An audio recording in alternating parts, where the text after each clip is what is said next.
എന്തൊക്കെയായിരുന്നു വീരവാദങ്ങൾ? ഞാനിപ്പോൾ തീർക്കും, ഞാനിപ്പോൾ നശിപ്പിക്കും, ഇറാനെ മുഴുവനും ഞാൻ ഇല്ലാതെയാക്കും. അങ്ങനെ നിരന്തരമായി ഇറാനെ ഭീഷണിപ്പെടുത്തി അവരെ ഭയപ്പെടുത്താൻ നോക്കിയ ഡൊണാൾഡ് ട്രംപ് അവസാനം ആ ഇറാന് മുന്നിൽ മുട്ടുമടക്കിയിരിക്കുന്നു.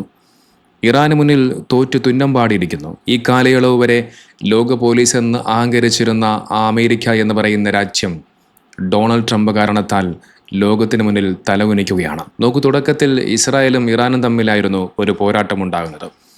അവസാനം ഞങ്ങൾക്ക് സഹായം വേണമെന്ന് പറഞ്ഞുകൊണ്ട് നെതന്യാഹു അമേരിക്കയെ കൂട്ടുപിടിക്കുന്നു. ചെറിയ ചെറിയ രാജ്യങ്ങളെ കൈപ്പിടിയിലാക്കിയതുപോലെ, അവിടെയുള്ള ഭരണ സംവിധാനങ്ങളെ തങ്ങളുടെ നിയന്ത്രണത്തിലാക്കിയതുപോലെ ഇറാനെയും തങ്ങളുടെ നിയന്ത്രണത്തിലാക്കാമെന്ന് വിചാരിച്ച് ഈ യുദ്ധത്തിലേക്ക് ഇറങ്ങി പുറപ്പെട്ട ഡൊണാൾഡ് ട്രംപിനെ അവസാനം ഇറാൻ പാഠം പഠിപ്പിച്ചു. ലോക പോലീസ് എന്നറിയപ്പെടുന്ന അമേരിക്കയെന്ന് മാത്രമല്ല, ലോകത്ത് വലിയ വലിയ സംവിധാനങ്ങളും വലിയ ആയുധങ്ങളും ടെക്നോളജിയും ഉണ്ട് എന്ന് അവകാശപ്പെടുന്ന ഇസ്രായേൽ എന്നല്ല, ഏത് കൊലക്കൊമ്പൻ വിചാരിച്ചാലും ഞങ്ങളെ തകർക്കാൻ, ഞങ്ങളെ ഒരു ചുക്കും ചെയ്യാൻ സാധിക്കില്ല എന്ന് ഇറാൻ ലോകത്തോട് പഠിപ്പിച്ചു. നിങ്ങളെ മുഴുവനും ഇല്ലാതെയാക്കും, നിങ്ങളുടെ രാജ്യം മുഴുവനും ഞങ്ങൾ തകർത്ത് കളയുമെന്ന് ആ ഇറാൻ എന്ന് പറയുന്ന രാജ്യത്തിലെ ജനങ്ങളോട്, അതും മരണത്തെ പോലും ഭയപ്പെടാത്ത ആ ജനതയോട് പറഞ്ഞു കഴിഞ്ഞാൽ അവർ പുച്ഛത്തോടു കൂടി തള്ളിക്കളയും. സമ്മതിച്ചേ മതിയാകൂ ഇറാൻ എന്ന് പറയുന്ന രാജ്യത്തിലെ ജനങ്ങളുടെ ആ ഒരു മനക്കരുത്ത്. ഇറാൻ എന്ന് പറയുന്ന രാജ്യത്തിൻ്റെ മിലിറ്ററി പവർ അത് ലോകം അത്ഭുതത്തോടു കൂടി നോക്കിക്കാണുകയാണ്. നോക്കൂ, കഴിഞ്ഞ 2 ദിവസങ്ങൾക്ക് മുമ്പ് ഡൊണാൾഡ് ട്രംപ്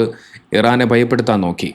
48 മണിക്കൂറിനുള്ളിൽ എന്തോ വലുത് സംഭവിക്കാൻ പോകുന്നു, ഇറാൻ എന്ന് പറയുന്ന രാജ്യത്തെ മുഴുവനും ഞാൻ തകർത്തു തരിപ്പണമാക്കുമെന്ന് പറഞ്ഞ അതേ ഡൊണാൾഡ് ട്രംപ് വീണ്ടും 48 മണിക്കൂറുകൾക്ക് ശേഷം വെടിനിർത്തൽ കരാറിലേക്ക് വന്നിരിക്കുകയാണ്. ഇറാൻ്റെ എല്ലാ കരാറുകളും അംഗീകരിച്ചുകൊണ്ട് ആ ഒരു വെടിനിർത്തലിൽ ഡൊണാൾഡ് ട്രംപ് അംഗീകാരം നൽകിയിരിക്കുന്നു. ഇതിൽ ദയനീയമായ ഒരു അവസ്ഥയുള്ളത് ഇസ്രായേലിനാണ്, ബെഞ്ചമിൻ നെതന്യാഹുവിനാണ്. നിങ്ങളൊന്ന് ചിന്തിച്ചു നോക്കൂ, എത്രയെത്ര ആക്രമണങ്ങൾ ഇസ്രായേലിൽ സംഭവിച്ചു. ഇറാൻ അതിശക്തമായ ആക്രമണങ്ങൾ, ഒരുപാട് ആളുകൾ കൊല്ലപ്പെട്ടു, വലിയ നാശനഷ്ടങ്ങൾ ഇസ്രായേലിന് സംഭവിച്ചു. സാമ്പത്തികമായ വലിയ നാശനഷ്ടങ്ങളുണ്ടായി. ഒരുപാട് പാർപ്പിടങ്ങൾ, കെട്ടിടങ്ങളെല്ലാം തരിപ്പണമാക്കി മാറ്റി ഇറാൻ. ഇറാനെ തകർക്കാൻ വേണ്ടി അമേരിക്കയെ കൂട്ടുപിടിച്ച ഇസ്രായേൽ, ആ ഇസ്രായേലിന് വലിയ നാശനഷ്ടങ്ങൾ ഉണ്ടാവുകയും അവസാനം ആ ഇറാന് മുന്നിൽ അമേരിക്ക മുട്ടുമടക്കുന്ന കാഴ്ച കൂടിയാകുമ്പോൾ ഇസ്രായേലിൻ്റെ ഇപ്പോഴത്തെ അവസ്ഥ, ബെഞ്ചമിൻ നെതന്യാഹുവിൻ്റെ ഇപ്പോഴത്തെ അവസ്ഥ വല്ലാത്ത പരിതാപകരം തന്നെയാണ്. നോക്കൂ, 2 ആഴ്ചത്തേക്കുള്ള ഈ ഒരു വെടിനിർത്തൽ കരാർ, അതും ഇറാൻ്റെ അവർ മുന്നോട്ട് വെച്ച എല്ലാ കാര്യങ്ങളെയും അംഗീകരിച്ചുകൊണ്ട് ഈ ഒരു വെടിനിർത്തൽ കരാർ അത് പൂർത്തിയാക്കപ്പെടുമ്പോൾ വലിയ ആഘോഷങ്ങളാണ് ഇറാനിലെ തെരുവിലെങ്ങും നടന്നുകൊണ്ടിരിക്കുന്നത്. ഇറാനിലെ ജനങ്ങൾ വലിയ സന്തോഷത്തിലാണ്. അവർ തെരുവുകളിൽ ഇറാനിലെ പതാകകൾ അവർ ഉയർത്തിപ്പിടിച്ചുകൊണ്ട് അവർ അവരുടെ സന്തോഷങ്ങൾ പങ്കിടുന്നു. ഒരുപാട് കാഴ്ചകൾ കാണാൻ സാധിക്കും. ഞാനതിലെ ചില ദൃശ്യങ്ങൾ നിങ്ങളെ ഞാനൊന്ന് കാണിക്കാം.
ഇറാനിലെ നഗരങ്ങളിൽ മുഴുവനും അവിടെയുള്ള ജനങ്ങൾ അവരവരുടെ ഇറാനിലെ പതാകകൾ ഉയർത്തിപ്പിടിച്ചുകൊണ്ട് സന്തോഷിക്കുന്ന ആഹ്ലാദിക്കുന്ന ആ ഒരു കാഴ്ചയാണ് കാണാൻ കഴിയുന്നത്. ഇത് ഇറാനെ സംബന്ധിച്ച് അവർക്ക് വലിയൊരു ആത്മവിശ്വാസം നൽകുന്ന ഒരു യുദ്ധം കൂടിയാണ്. കാരണം ഇത്രയും നാൾ ലോക പോലീസ് എന്നറിയപ്പെട്ട, ഞങ്ങൾ വിചാരിച്ചാൽ ഇവിടെ എന്തും സംഭവിക്കും, ആരെയും പിടിച്ചടക്കാം എന്നുള്ള ആ ധാർഷ്ട്യത്തോടു കൂടി ജീവിച്ച അമേരിക്ക എന്ന് പറയുന്ന രാജ്യത്തെ വരച്ച വരയിൽ ഇറാൻ നിർത്തുമ്പോൾ ഇറാൻ എന്ന് പറയുന്ന രാജ്യത്തിൻ്റെ ശക്തി ലോകം തിരിച്ചറിയുകയാണ്. ഇതോടൊപ്പം ഒരു കാര്യം കൂടി പ്രത്യേകിച്ച് മനസ്സിലാക്കേണ്ടതുണ്ട്. തങ്ങളുടെ വിജയത്തിന് വേണ്ടി എന്തു കള്ളങ്ങളും പറഞ്ഞ് ആളുകളെ ചതിക്കുടിയിലാക്കാൻ വമ്പന്മാരാണ് അമേരിക്കയും ഇസ്രായേലും. ഒരുപക്ഷെ ഈ ഒരു വെടിനിർത്തൽ, ഈ 2 ആഴ്ചത്തേക്കുള്ള ഈ ഒരു വെടിനിർത്തൽ അത്തരമൊരു എന്തെങ്കിലും ഒരു ചതിക്ക് വേണ്ടിയുള്ള ഒരു മുന്നൊരുക്കമാണോ എന്നുള്ളത് കൂടി നാം എല്ലാവരും ചിന്തിക്കേണ്ടതുണ്ട്. അമേരിക്കയുടെയും ഇസ്രായേലിൻ്റെയും ഒക്കെ ഒരുപാട് ചരക്കു കപ്പലുകൾ ഈ പറയപ്പെടുന്ന ഹോർമുസ് കടലൊടുക്കിലൂടെ കടന്നു പോകേണ്ടതുണ്ട്.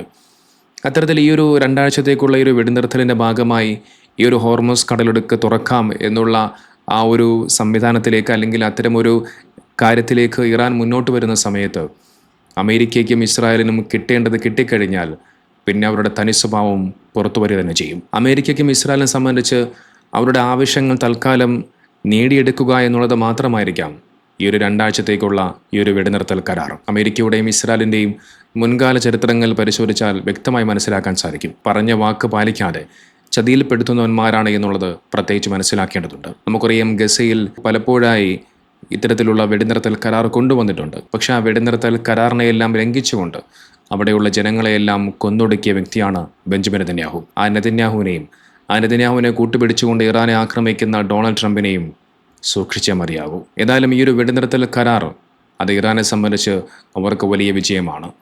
ഈ യുദ്ധത്തിൽ ഇറാൻ വിജയിച്ചിരിക്കുന്നുവെന്ന് നിസ്സംശയം പറയേണ്ടി വരും. ലോകത്തിന് മുന്നിൽ തലയുയർത്തി നിൽക്കുകയാണ് ഇറാൻ എന്ന് പറയുന്ന രാജ്യം.